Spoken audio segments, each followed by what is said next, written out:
देवळा बस स्थानकातील शौचालयांमध्ये महिलांकडून केली जाते पैशांची मागणी। बातमी देवळा येथून। देवळा येथील बस स्थानकातील शौचालयांमध्ये महिला वर्गांकडून लघवीचे पैसे मागितले जात असल्याची शिकायत करण्यात आली आहे। या विषयावर निवेदन बस स्थानकात देण्यात आले आहे। वरील विषयाची चौकशी बस स्थानकातील सुलभ शौचालय टेंडरधारकात केली असता त्यांनी उडवाउडवीची उत्तरे दिली। निवेदनात म्हटले आहे की शौचालयाच्या देखभालीसाठी पैसे घेतले जात असले तरीही महिलांकडून लघवीचे पैसे मागितले जात असल्याकारणाने महिला वर्गाची गैरसोय होत आहे। हे अनुचित आहे आणि महिलांच्या अधिकारांचे उल्लंघन होत आहे।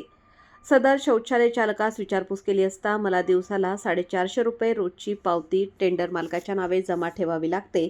त्या कारणास्तव मला महिला शौचालयाचे व लघवीचे पैसे घ्यावे लागतात, अशा शब्दात स्थानिक नागरिकांना उत्तरे मिळाली। हा प्रकार बंद करण्यात यावा अशा आशयाचे निवेदन सतीश बाबूराव ठाकरे, पंकज श्रावण आहेर, गोविंद भगवान सोनवणे आणि पप्पू संतोष आहेर, दीपक आहेर व इतर नागरिकांनी स्वाक्षरी करून सटाणा बसस्थानकातील मुख्य कार्यालयात सादर करण्यात आले। यापुढे महिला वर्गाकडून प्रसाधन गृहाचे पैसे घेतले जाऊ नये अशी मागणी करण्यात आली आहे। वृत्तसंकलन समाधान केदारे, निवासी संपादक, कार्यकारी संपादक देवळा।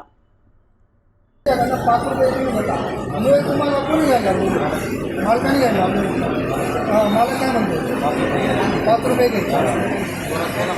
पैसे किती देतात? 50 आणि जर कोणाकडे पैसे नसते तर काही पैसे देण्याचे जाऊ द्यायचं नाही। पावती नाही